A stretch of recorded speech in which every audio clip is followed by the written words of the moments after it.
Good evening guys, auto gear में आपका स्वागत है। अगर आप चैनल पे नए हैं तो मेरा नाम है हर्षित गुलाटी।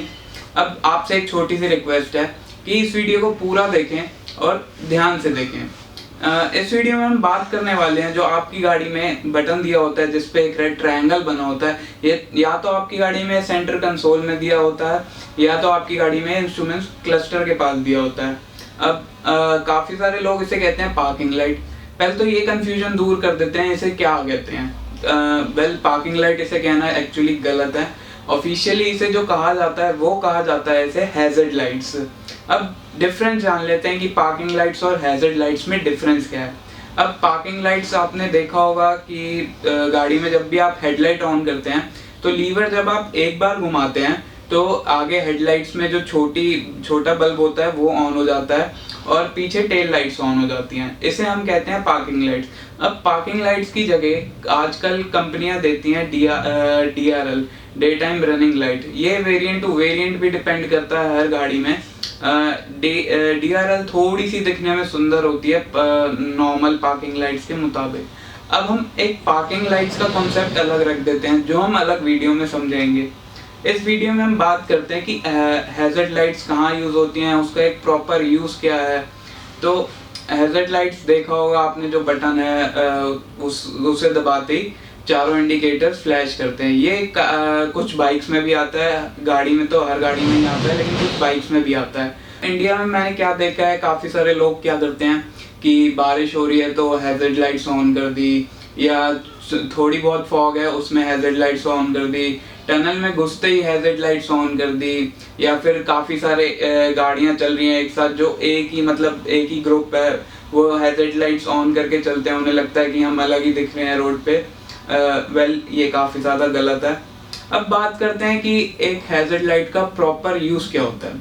दरअसल बात क्या है कि हैजर्ड लाइट्स जब कंपनीज ने देना शुरू की अपनी गाड़ी में तो हुआ क्या कि उसके बारे में एक प्रॉपर लॉ नहीं था।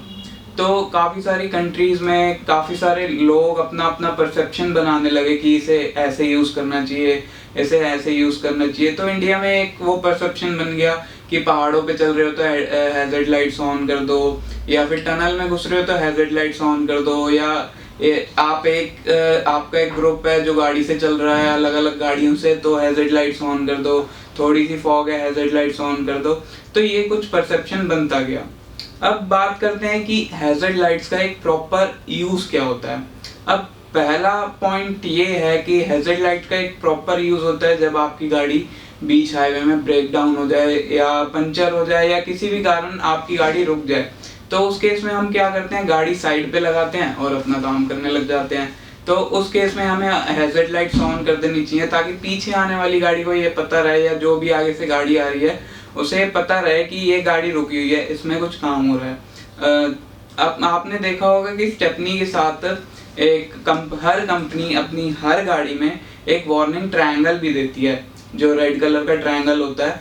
तो कंपनीज का मोटिव क्या होता है कि आप जब भी कुछ कर रहे हैं, अपनी गाड़ी में ब्रेक डाउन हो गई है, टायर पंचर हो गया, तो आप उसे पहले गाड़ी के कुछ डिस्टेंस पहले रख दें ताकि पीछे आने वाली गाड़ी को ये पता रहे कि आगे कोई गाड़ी खड़ी है जो खराब है और उसमें कुछ काम हो रहा है। अब दूसरी बात करते हैं कि हैजर्ड लाइट्स कब यूज होनी चाहिए। आप कहीं से आ रहे हैं, दूसरी सिटी में गए हैं, वहाँ आपकी गाड़ी खराब हो गई। अब गाड़ी की सिचुएशन कुछ ऐसी है, वो स्टार्ट नहीं हो सकती, वहाँ आपको कोई मैकेनिक मिल नहीं रहा। तो उस केस में हम क्या करते हैं, गाड़ी टो करके घर लाते हैं या अपनी सिटी में लाते हैं जो कि कभी कभार काफ़ी दूर होती है। तो उस केस में हमें हैजर्ड लाइट्स यूज़ करनी चाहिए ताकि जब भी हम रोड पे चल रहे हैं, आगे एक ट्रक है जो हमारी गाड़ी को टो कर रहा है, टोइंग वैन जो है, तो उस केस में अपनी गाड़ी की जो है हमें हैजर्ड लाइट्स ऑन कर देनी चाहिए ताकि पीछे आने वाली गाड़ी को पता चले कि ये गाड़ी खराब है और टो हो रही है, तो इसमें कुछ दिक्कत है, हम इससे थोड़ी सी दूरी बना के रखें। अब तीसरी बात आती है कि हैजर्ड लाइट्स हमें तब यूज करनी चाहिए जब बहुत ज़्यादा एक्सट्रीम फॉग है। एक्सट्रीम फॉग मतलब इतना कि आपको 20 मीटर दूर का भी नहीं दिख रहा। अब उस केस में करेक्ट सिचुएशन क्या है। करेक्ट सिचुएशन वेल ये है कि आप अपनी गाड़ी के फॉग लैंप्स यूज करें। फॉग लैंप्स हर गाड़ी में आते हैं, आगे भी आते हैं, पीछे भी आते हैं। अब बट ये डिपेंड करता है कि आपकी गाड़ी का वेरिएंट कौन सा है। कभी कभार ऐसा होता है कि लोअर वेरिएंट्स में फॉग लैंप्स नहीं आते, ना आगे ना पीछे। तो अब उस केस में क्या होता है, अगर हम हेडलाइट्स ऑन करेंगे तो आगे एक बबल सा बन जाता है, फॉग का गुब्बारा बन जाता है, उस केस में हमें नहीं दिखता। अगर हम हेडलाइट्स वहाँ पे ऑफ कर दें, अब वहाँ पे केस ये बन जाता है कि सामने से आगे आने वाली गाड़ी को हम दिखेंगे, या जो पीछे से गाड़ी आ रही है हम उसे नहीं दिखेंगे अगर हम अपनी लाइट्स ऑफ कर दें, पीछे की टेल लाइट्स भी ऑफ हैं तो। अब इस केस में हमें यूज तो फॉग लैंप्स करने चाहिए, बट ये हर गाड़ी में आते नहीं, तो हम इस केस में हैज़र्ड लाइट्स यूज कर सकते हैं, ताकि सामने आने वाली गाड़ी को ये पता रहे कि हमें ड्राइविंग में थोड़ी सी मुश्किल हो रही है, तो इसलिए थोड़ा सा डिस्टेंस मेंटेन रहे गाड़ी में।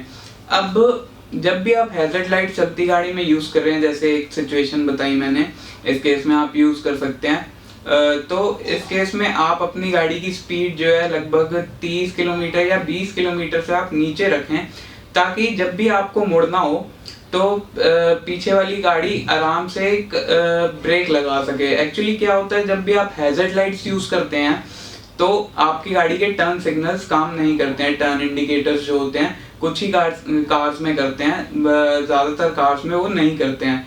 तो जब भी आप हैज़र्ड लाइट्स यूज़ कर रहे हैं तो हमेशा गाड़ी की स्पीड जो है वो धीरे रखें, ताकि पीछे से जो गाड़ी आ रही है और जो आगे से भी जो गाड़ी आ रही है उसे जैसे ही आप मुड़े तो वो अपनी ब्रेक लगा सकते हैं एक डिस्टेंस मेंटेन करके। अब बात करते हैं कि जैसे मैं कहूँ महिंद्रा की कुछ कार्स आती हैं, जैसे उसमें आप बोनट खोलोगे तो वो उसमें हैज़र्ड लाइट्स अपने आप ऑन हो जाती है। एको स्पोर्ट की हम बात करें, उसमें इमरजेंसी ब्रेकिंग में अपने आप हैज़र्ड लाइट्स ऑन हो जाती हैं। वेल, ये कंपनी का एक स्टेप है, जैसे कि वो आपको बता सकें कि हैज़र्ड लाइट्स का एक प्रॉपर यूज़ क्या है, क्योंकि अभी भी कई सारे लोगों की परसेप्शन हैज़र्ड लाइट्स के मुताबिक गलत है। और मैंने देखा है कि हैज़र्ड लाइट्स को लोग अभी भी पार्किंग लाइट्स बुलाते हैं या पार्किंग लैंप्स बुलाते हैं। मैं आपको एक सिचुएशन बताता हूँ, जैसे कि मेरा फ्रेंड और मैं कहीं से आ रहे थे एक बार, दोनों अलग अलग गाड़ी में थे। मेरा फ्रेंड आगे था और मैं पीछे था, तो बारिश होने लगी और उसने हैज़र्ड लाइट्स ऑन कर दी। तो मैंने उसे कॉल करके कहा कि भाई अपनी हैज़र्ड लाइट्स ऑफ कर ले, चलती गाड़ी में उसे यूज़ नहीं करते। तो उसे समझ नहीं आया कि मैं क्या कह रहा हूँ, क्योंकि उसे मतलब ही नहीं पता था हैज़र्ड लाइट्स कहते किसे हैं। फिर मैंने उसे दोबारा कहा कि हैज़र्ड लाइट्स ऑफ कर ले, तो उसे फिर भी समझ नहीं आया। तो मैं वहाँ समझ गया कि इसे हैज़र्ड लाइट्स का भी मतलब नहीं पता है। तो मैंने उसे कहा कि अपनी पार्किंग लाइट्स ऑफ कर ले। तो उसका एक आंसर जो था वो ये था कि उसने कहा कि विजिबिलिटी कम हो जाती है। मैंने उसे थोड़ा सा समझाया तो उसने अपनी पार्किंग लाइट्स ऑफ कर ली वहाँ पे मेरे कहने पे। अब वहाँ पे उसे नहीं पता था हैज़र्ड लाइट्स किसे कहते हैं, इसलिए मैंने उसे कहा पार्किंग लाइट्स। अब बात एक और सिचुएशन बताऊं, तो जैसे मान लो आप थोड़ी सी फॉग है, इंडिया में अक्सर लोग क्या करते हैं कि थोड़ी सी फॉग में ही अपने हैज़र्ड लाइट्स ऑन करके चलने लगते हैं। अब मान लो फॉग हो रखी है, आगे एक गाड़ी खराब पड़ी है जिसने अपनी गाड़ी की हैज़र्ड लाइट्स ऑन कर रखी हैं। अब पीछे से सारी आने वाली गाड़ियां जो हैं सबने हैज़र्ड लैंप्स या लाइट्स ऑन कर रखी हैं, तो उसे लगेगा वहाँ जो गाड़ी खड़ी है वो खराब नहीं है, वो चल ही रही है। अब कई लोग ऐसे होंगे कि वो सोचेंगे एक गाड़ी चल रही है तो उसके पीछे एक लेन बनाने लग जाएंगे, और इस केस में आपका एक्सीडेंट भी हो सकता है। तो वेल, ये कुछ सिचुएशंस थी कहाँ आप यूज़ करें हैज़र्ड लाइट्स को, कहाँ आप यूज़ ना करें। उम्मीद करता हूँ कि ये वीडियो आप तक पहुँची हो और आप आगे भी शेयर करें, ताकि लोगों को पता लगता जाए कि हैज़र्ड लाइट्स का एक प्रॉपर यूज़ क्या है। तो नमस्कार, इस वीडियो के लिए इतना ही। Good night.